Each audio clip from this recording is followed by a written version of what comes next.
What's going on, guys? Welcome back to another episode of Black Atlas Radio. Clearly, it feels kind of weird just because Isaiah's not here. I want to get that out of the way immediately. He couldn't be here for personal reasons. Nah, he actually got called into work. But I was thinking if I could call in a backup person to have as someone else to interview. But I came to the conclusion that nobody could replace Isaiah. So I'm not even gonna try.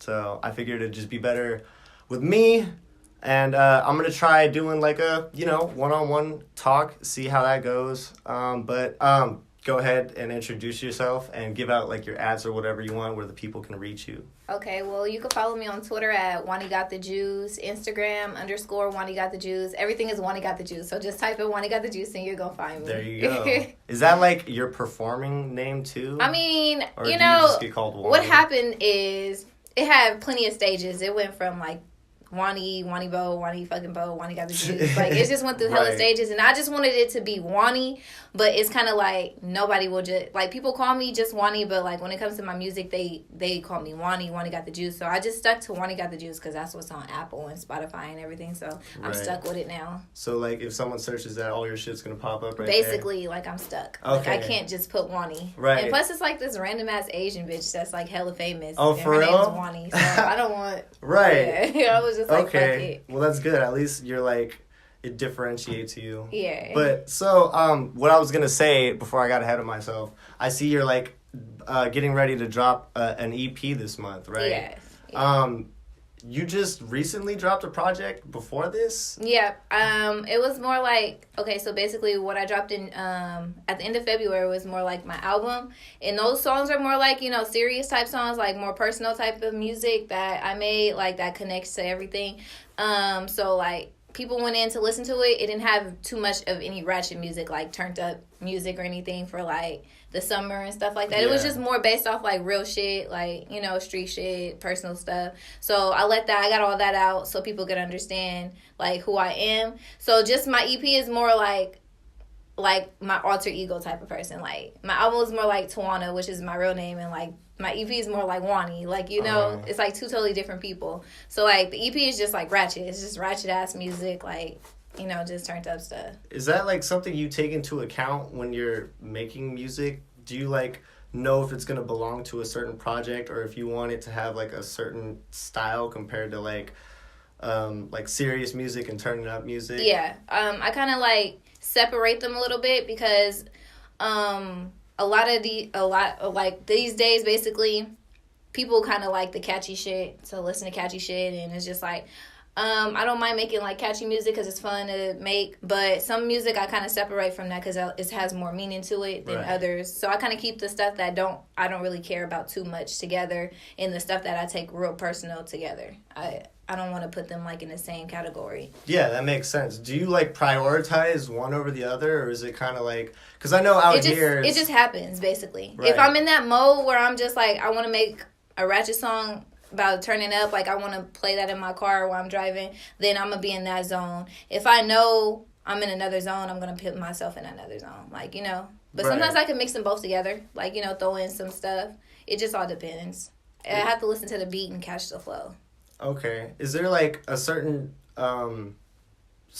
type of music that you listen to that you're inspired by when you have these ideas of making songs for your personal project, or is it more of just you basing everything pretty much on your personal life? It's just my personal life basically. So what if I'm going through a situation, it's easier for me to write when I'm going through stuff than it is when I'm not. Because when I'm not really going through nothing, it's what do I have much to talk about? I don't really have much to talk about. That's when I end up making ratchet music, because it's you don't really have to have any much meaning to it. It just has to sound catchy. If it's something that, say I hear a beat and it's okay, I feel this type of way about this beat, I'm going to go into that way, but I have to feel that way. Yeah. If I'm not feeling it, I'll get writer's block or something. I'll just be what the fuck am I going to talk about? That does happen. Do you usually even for your just catchy songs and stuff like that, do you still write everything down, or what happens is I have a speaker, I'll turn my speaker on and I play the beat and I catch the flow. I'll make sound effects with my mouth before I even have words to it. Right, so smart. What happens is some people write, like, they hear a beat and they write. Sometimes I can't do that. It fucks my brain up. Like, I have to hear the beat and I have to catch a rhythm that I want. Like, if I be like, like, I'll, like, switch it up, and then I'll put words in those rhythms to make sense. And once I catch, like, a vibe to it, then I continue to go, or I'll say, like, okay, I need to switch it up a little bit. Like, I said it like this for too long. So when did you, like, first originally start making music? Probably when I was 16, yeah. Okay. I was like 16, and I used to go to the Mac Garcia Center, and they had a studio, and it was a guy named Pete, and we used to go in there. I was probably like one of the first people that like started going to the studio. Wait, the original Mac Garcia Center, or the one that they turned like from Sullivan? The original Mac Garcia Center, next to Grocery Outlet. Right. So I used to go there. I was like one of the first people to go in and start recording music. Me and my friend Nija, the one from Baylight.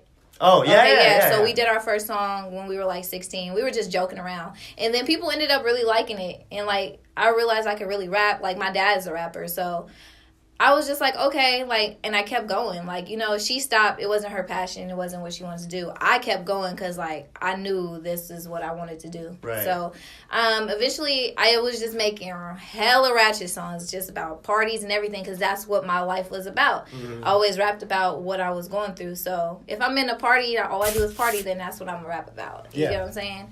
So it got to the point where I think I stopped, like, when I was, like, probably, like, 16 and a half, 17, something like that. I made like 14 songs. I stopped. I was just like, okay, well, I don't have nothing else to talk about. Yeah. And then I came back later after I was like a backup dancer and shit. Oh, shit. You were a backup dancer? Yeah, for, I was Sage the Gemini's backup dancer. Oh, okay. I went on tour and stuff. But I ended up getting pregnant, so I had to stop, like, everything and focus on being a mom. Right. And then once my son got to a certain age, that's when I started picking back up on the media, which was like not that long ago. I think I started back doing music like 2 years ago, barely. Right. Well, it's good that you prioritized all that. Yeah. You're from Fairfield, like. Well, not really. I'm from Vallejo. Okay. I'm not from out here. Like, I wasn't born and came here. Like, you know what I'm saying? Yeah. So, like, I was born in Vallejo. I was raised out there. My family lived out there. But my grandparents ended up moving me from our hood or whatever, because they were trying to come to a better environment because some shit had happened. So we ended up moving to Fairfield. But it was just, like, I was out here, went to school out here, but I was never really just always here like that. Right. You know what I'm saying? Yeah. My grandparents raised me, but my mother lived in Vallejo with all my siblings. And I would go back and forth.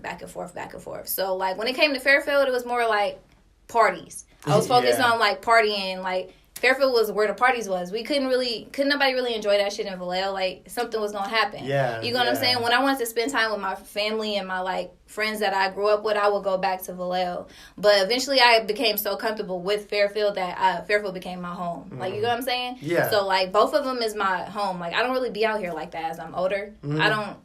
It's like, you grow up with people from out here. Like, they're still my friends, but it's just like, at the end of the day, like, I go back home. Like, you feel me? Yeah. I'm like, you feel me? Vallejo is more comfortable. Like, I just feel more comfortable when I'm in Vallejo. Like, you know what I'm saying? Yeah. So. And it's like, even though they're two, like, cities right next to each other, they're like. Two totally different. Yeah, completely different. And I'm kind of glad that my grandparents did kind of bring me up out here, and I got a feel of both, because it kind of gave me a balance, like, with brains. Like, you know what I'm saying? Because I feel like maybe if I would have stayed in Vallejo, I probably would have been doing some stupid shit, probably. Like, you never even know. So maybe it was just meant for me to be, like, with my grandparents and then my mom, my grandparents, then my mom. Right. It gave me, like, a different type of feel of both. You know what I'm saying? Because out here, you come out here, it's, like, bad. It's like, but it gives you that good feel. Like, you comfortable. Like, you can go to school. You ain't got to worry about too much bullshit. But shit, I was going through bullshit out here. Right. Man, I was fighting. Did you go to the high? Everything. I went to the high. Oh, I went to the high. Man, I went to the high, Armio. I had Mac Garcia continuation schools. Right. Man, I went to jail at Fairfield High. Oh, shit. Like, what was your graduation class? 2013. But I didn't finish on time. I ended up going back. I graduated from an adult school. Oh, like, right. You feel me? I was in shit. Like, I was a hothead. Like, you know, I was hanging out with all my nigga friends and my cousins and shit. I was fighting, doing, you know. But I was always a good kid. Like, you feel me? I kept my grades up. You feel me? I went to school and I felt like it. Anyways, what I wanted to say was, it's good that, like, you were able to still prioritize grades, because it just goes to show, like, even I wasn't, like, a bad kid. Like, I didn't, like, fuck around a lot or anything, but, like, man, I just like did not care like for the life of me, and I just like let my grades slip like super down, and I had to go to fucking summer school for like 2 weeks after my senior year.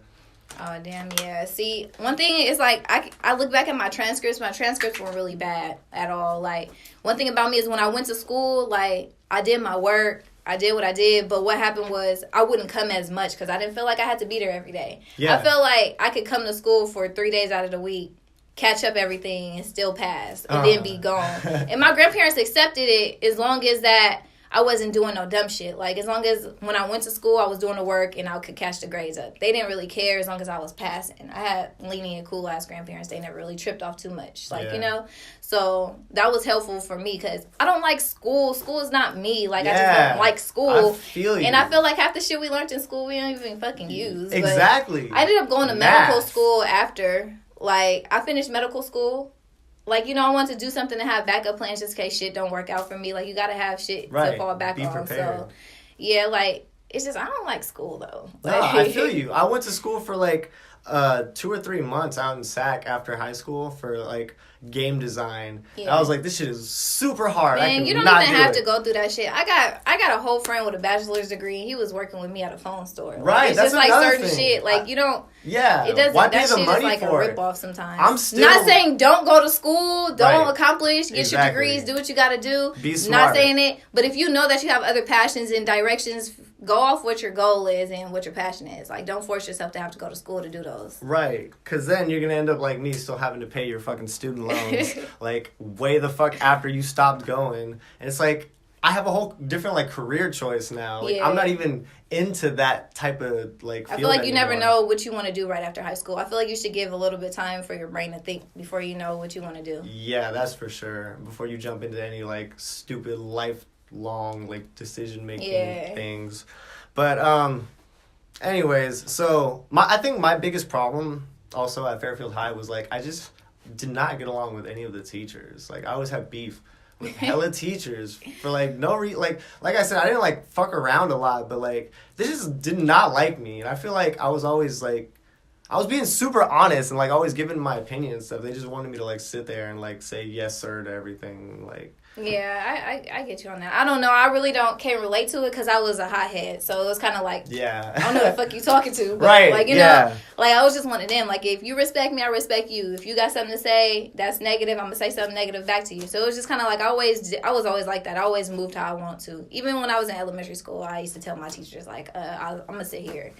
I just always been a bossy type of person. So, like, my teachers, some of them wouldn't understand until they actually one-on-one talk to me and they realize, like, okay, she's just an aggressive type of person. Like, you know, you have to understand people. So, I got along with most of my teachers because they got me. Like, they was just like, okay, you know, this is just how she is. But I think I had one teacher that probably was just like irking my nerves. I think it was Miss Claiborne. Oh, man. Miss Claiborne used to irk my nerves. But I think she had good intentions. Yeah, you feel me? She always had good intentions. That's just who she was. Like, yeah. I feel you though. She was that type of person. Would you, were you making music, I can't remember, before you had your son? Yeah, when I was 16. That's what I'm saying. I didn't have my son until I was like 19, almost 20. Okay. So what I wanted to ask was, do you think like maybe did your music change at all, or like did you feel different about making and writing songs after you had your son, or was it more of like the same? No, it wasn't the same feel because I stopped doing music when I was like years ago. So you know, I was like focused on throwing parties and making money. Like, you know, I realized that what a lot of people do right now is what I was doing when I was 16, as far as like throwing parties, making music. Me and D-Mac was doing that. Like D-Mac still does that. It's a good promotion and everything. But we were doing that when we were like young. Like, you know what I'm saying? Like we met each other, had a conversation. I think he came to my Sweet 16. We ended up being like brother and sister. To this day, we're like super close. So like he still does the party stuff. Like, I ended up going out with him the other night, you know, to see, like, you know, like, okay, this is cool, you feel me? But I don't know, you know, you just feel like you get older because you've been doing it. So it's like, when I was 16, I was doing my music and throwing parties. So, like, I was trying to make money. Like, that's all I was focused on was, like, I always been a hustler. Like, I'm going to get my money, like, you know?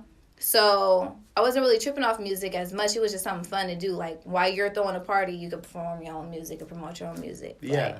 it was fun. But as far as like taking it serious after my son, I wouldn't say my son was the effect of why I was doing music. It was more so of like I wanted to bring back into the media again. Like I missed the media for a while. I was just focused on being a mom and sitting back. You know, like you take care of your responsibilities, but you still want to make sure that you do what you want to do. Right. You know, so I ended up having, you know, I was just like, okay, he's at a reasonable age. I stacked up hella money to make sure I didn't have to work. I didn't have to work till he was like damn near 1.5. So like I did everything correct. Like, you know, it was like, all right, I'm about to pop back out. But when I popped back out, I kind of went slow. I feel like if I would have went full throttle, I probably would have been hot, right? Like hotter than what I am. Mm-hmm. But I just took it real slow steps because I wanted to get a understanding of what's going on more than just trying to push through. Did you have like a plan initially? Basically, what I wanted to do was sit back and observe a little bit and see how it plays out before just jumping straight in. Because what a lot of people do is they jump straight in and then it's not what they want and then they confuse themselves and then it's like, you know, it's just too much on them. Right. So what I did was, when I was a backup dancer, I felt like everything was able to be taken away from me. You know what I'm saying? So it was just kind of like, I never want anybody to feel like they put me on or could take anything from me. So what I did was I strategized myself with this music shit. And I said, I'm going to build my own fan base. I'm not going to ask for any features. I'm going to do everything on my own. So that way people can see that I'm really working myself. Like, you know, I'm not trying to leech on anybody or be like, oh, I need this feature, oh, I need that feature, or I'm about to do a song with this person. Literally everybody in the Bay Area that know me will say like, she do all her shit by herself. My whole album is bolo besides one person, James Online, because I fuck with James. I fuck with James because like he's hella talented. So I'm like, yeah, do this chorus, like, you feel me, fuck it. But other than that, my album is bolo. Like I wasn't really tripping off. I don't trip off features and stuff like that. I got a few features on my EP that's about to come out, but it's just like, I never really cared about it. Everybody see me working. I got myself on Rolling Loud with Krayshawn. I just performed at the Oak Arena with the Yin Gang Twins. Nobody helped me with any of that. Like, I did all this shit on my own. So, when people see that, people fuck with you way more. Like, bro, she grinded for that. Like, because no one wants to be that person thirsty for fucking handouts and shit. Exactly. I can't do it. Like, that's just not in my nature. So, people really see me working, and that's why people really fuck with me. Because it's like, bro, she started from the back, from the bottom, and, like, she built her way back up, like, without anybody helping her. Like, can't nobody take that from me. And if you're ambitious enough, like, that shit shows, too. You shouldn't have to go and, like I said, ask for handouts or for people to help you. It should just be, like, something that motivates you and drives you to, like, do what you want to do. Yeah. And that's good. Do you have... So you've done, like, a lot of shows at this point, I'm assuming? Yeah, most definitely. I did, shows always come. Like, you know, even if they're minor, little, small shows are shows. Like, it could be, like, a crowd of 10. It don't matter. A show's a show. That one person, you might see one person in that audience that could take you somewhere and you never even know. So, yeah, I be having hella shows. Is it something, like, you are, like, passionately enjoying? Or is it more of, like, or more like checks? Nah, it's fun. Like, you know what I'm saying? Like, I don't even be asking for money sometimes. Like, people offer me money, and sometimes I'll be like, nah, it's good. Like, just off the love, because I feel like I see what you're doing. I see you, you know. Especially, it's a guy named Philmo Mike. He throws a lot of events that he puts me on, and I don't ask him for a dime, maybe gas or something, because I respect what he's trying to do. Some people, you have to respect their craft. And just like people got to respect mine, you know what I'm saying? So people pay me sometimes, like, you know, I'm not going to be tripping off money like that. It's more off the love. That's good. So, yeah. Because, you know, sometimes people just be like... Yeah, you got to build a relationship with people before anything, you know? So... Yeah, you seem like you have it all, like, planned out pretty well. Yeah. Do you plan on doing... have you performed, like, any of the songs for this upcoming EP at, like, any of your shows yet? Or? Nah, like, I've just recorded them last week. Oh, boom. All right. So it was just like something just happened. Basically what happened was I was in the studio and I just was like, fuck it, I'm going to just make some music. Like, you know, I was like, what am I doing right now? Like, okay, I just perform at the arena. You got to keep your buzz going. So it's like, I realized sometimes what I used to do was I'll drop a song and won't drop another one to another 7 months. Like, you can't do that because then people forget a little bit, be like, oh, what's going on? Like, what's, you know? Yeah. So I realized you got to keep it going. That was a big-ass moment. I got to keep that shit booming right now. So make some changes, change your hair color, do whatever you got to do. Like, there you go. So, what was I going to say? So basically, consistency is key. That's kind of like why we're here right now is because, like, I didn't want to let the fact that Isaiah couldn't make it stop us from putting out interviews, because I usually try to drop these, like, at least once a week, but I'm fucking lazy, like, at the same time, and it's like, if I'm the one editing it and stuff, it comes after all my, like, personal life shit, you know what I mean? Like, I gotta make sure I, like, do all this other shit first, and, like, on top of that, I'm not coming home till, like, 6 p.m., and then I'm just hella tired usually. Yeah, I feel like. And so, by the time I put these out, it's already been, like, 2 weeks since the last video, but I'm trying to be more consistent just by, like, you know, still showing up here, even if I'm, you know, solo. It's all good. Yeah, you gotta do what you gotta do. The show goes on. Right, exactly. So, would you say you prefer, like, this project more than your other one, or is it more of like I care about all my music, to be honest, so It's kind of like I was saying, my album was like a little bit more personal, so of course I'm gonna take that into depth more than I'm gonna take some ratchet music. Like, I'm not really tripping off this shit, like, you know. Would you say it's better than the last thing you dropped? Lyrically, nah, because it's more some turned up stuff, like, you know, like some stuff some girls can shake their ass to, like, you know, I'm just talking my shit. Exactly. Like, one thing about me is, like, a lot of artists just rap. I really got bars. Like, if you pay attention to the shit that I'm saying, it, like, all that shit really flow. That's why a lot of niggas fuck with my music. Because that's what matters. Right. Exactly. I'm more of, like, old school hip-hop than this new school hip-hop. You feel me? I'll fuck around with some catchy shit if they want me to, but I'm more of, like, bar for bar, metaphor. Like, I care about all that type of shit still. Yeah. It could be some, like, cool stuff in there, but I'm gonna make sure I'm gonna throw a metaphor in there. And that's why a lot of niggas fuck with my music, because they like, bruh, she go crazy, because, like, she really making sense with the shit that she talking about. Females fuck with my ratchet music because it's like, they not paying attention to the lyrics. Like, right. You know, they just want to shake their ass. Yeah, they just want to do what they do. So I got to balance it out. Like, you feel me? I'm like, okay, I got my album for the niggas to listen to. You feel me? So they can listen to that shit. They gonna understand that. Females, they gonna understand it, the ones that's really listening, but they more focused on, like, shake that ass, shake that ass, shake that ass. Yeah, right. So I'm like, let me drop a hot girl summer EP real quick for the girls so they could go shake their ass too. You feel me? So I like to balance it out. Like, I can switch my flows quick. I can make some pop music if I want to, some slow music, like ratchet music, some hood music. It's just like, you got to be able to do it all. What kind of music do you listen to? Like, on my daily basis? Yeah. A lot of people would think I listen to hella hard-ass music because the way that I rap. I actually listen to hella slow music. I slap hella R&B, hella old school music. Right. If you know me, I'm slapping all old school music. I was raised by my grandparents, so, like, I naturally listen to hella old school music. As far as, like, I love local rappers. I listen to a lot of local rappers, like... Same here. I like to hear everything different. Mainstream rappers, I don't really pay attention to them as much because I feel like y'all at a place where anybody's gonna listen to you. Right. I was like, you gonna make some sense. Like, I'll go slap some, like, you know, NBA Youngboy and shit. Like, he be saying some real shit. It all depends on my mood. Like, you know what I'm saying? Like, you look at my playlist, it's weird. It's like, what the fuck? Right. Like, what are you going through? Like, what do you want to listen? You want to listen to slow music? You want to listen to rap? You want to, like, old school? I mix it all in one, so it's not one, like, specific style, like, you know. Yeah, that's good though. I really fuck with, like, old, like, soul music, like some Marvin and shit like that. Yeah, that shit touch the inside of you. Yeah, exactly. I was raised up on that. It just give you a different type of feel. Right. So yeah, it's good because I feel like that having, like, that diversity of, like, a musical background really helps with, like, making your music too. Exactly. Because it's not like you're just trying to sound like one specific kind of sound.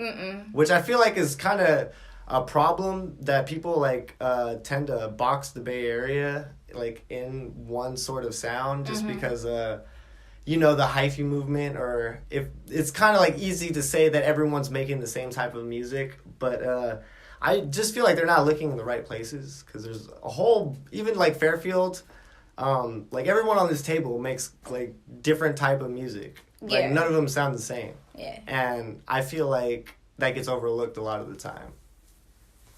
So it's gonna happen, especially when it's the generation we live in is a popularity generation. Right. So if you're not popular or you don't stand out, then nobody's gonna pay attention to you. One thing I learned about it is I was always a popular kid. You know what I'm saying? I was popular in high school. I was popular, like, most of my life. I'm gonna keep it lit. So it was just like I always had to filter myself, but one thing I realized is I was friends with everybody. So it was kind of like I never just wanted to be friends with the cool kids. I was always friends with the nerds, the geeks, every random person. Like that one random ass kid that's by himself, I'm going to go talk to him. That's just how I always been. That's why a lot of people fuck with me. And what made me realize that it was a lot of talented people around here was James. He has this thing called More Art. Yeah. Of so course. Shout out to James. More Art people fuck with me so tough. Mind you, I'm talking about blocks, guns, and hella shit. Right. It's like y'all don't even understand. But y'all listen, they really fuck with my music. And what I realized is a lot of people that used to perform there got hella talent. Oh, yeah. Hella talent that nobody would pay attention to because they weren't the cool kids or the popular kids or the ones they were the weirdos. Exactly. And I fuck with them. They cool as fuck. And I used to bring my friends, like, come with me to this shit. They used to be like, what? I used to be like, man, I'm trying to tell you. They lit. They fun. That's so it's just cool. Nobody would pay attention to them. And in me being such a diverse type of popular person, I said, fuck that shit. Like, let's go. Right. I ended up going and I was just like, bro, I fuck with it. I went to every More Art after that. Like, yeah, that's so cool because I started going like 2 years ago too. And like when I went, I like already initially thought it was like the coolest shit to me just because like I was already like kind of from that weirdo background. Yeah. So it was cool to like see that. And, like, everybody there is, like, super non-judgmental, too. Yep. And shout out Derek from Vallejo. Oh, yeah. That's That's the homie. He stayed making my beats. I swear. He made one of my favorite song beats. And I keep him.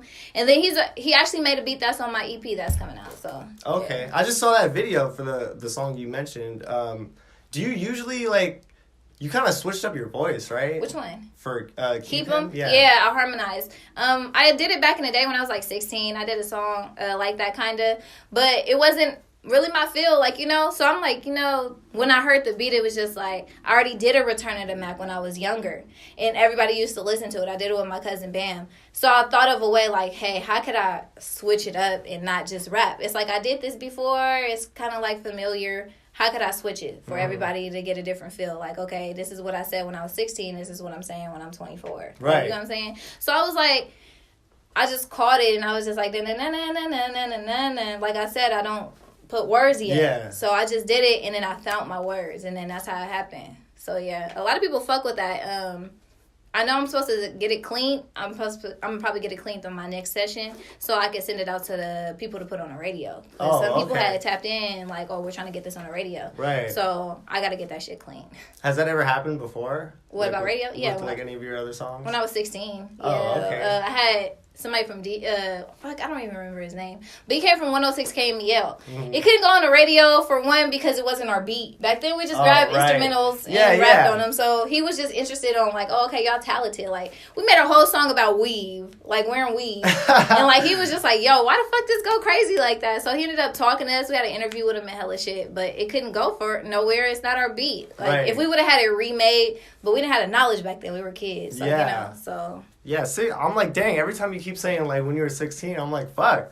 When I was 16, I'm like, goddamn, I was still, I was not even thinking about life after, like, high school or nothing. That's crazy. I had, like, no type of ambition till, like, senior year.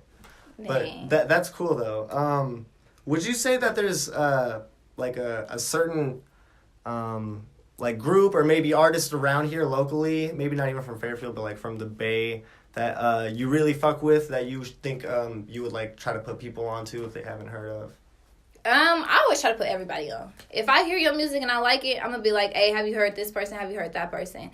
It's not really, I don't have a set person. Mm-hmm. You know what I'm saying? Like that I could just be like, oh, listen to this person, listen to this person. I kind of be like, listen to me, shit. At this point, like, you feel me? I'm promoting myself. But I really don't have like a set person. Like if I fuck with something or if I'm playing my playlist and somebody like, who is this? You gonna always hear somebody different. Like, you know what I'm saying? Mm. Like everybody know I fuck with everybody. I promote everybody music. So it's just kind of like, you know, I try to put on the ones that's around me that I know don't have as much buzz. You get what I'm saying? And I know they're talented. So it's a few people like that I like, JV, AB, Lil Dre Day, like Sammy.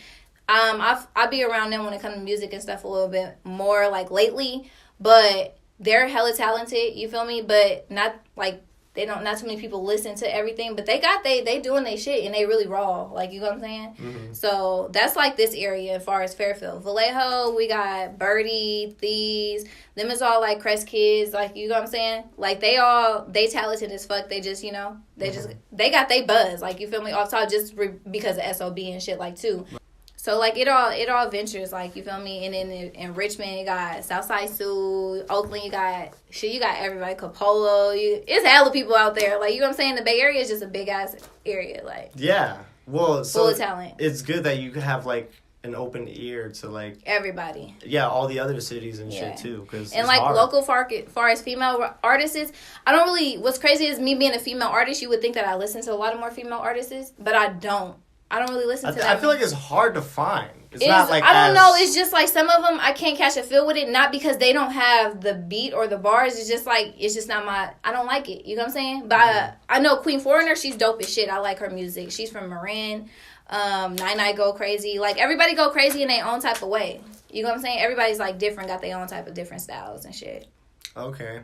And did you already have like a set date for the EP or not yet? Nah, it's just gonna drop. Like, okay. Just I'm aiming for Monday to be my last session to like get my shit mastered because I take that shit serious, mixing and mastering and stuff. I need quality. Like I always cared about that. So I'm gonna give myself to Monday. I got one more session, record everything I need to, what's left over because it's only like 5 songs on there, like 4 songs, something like that.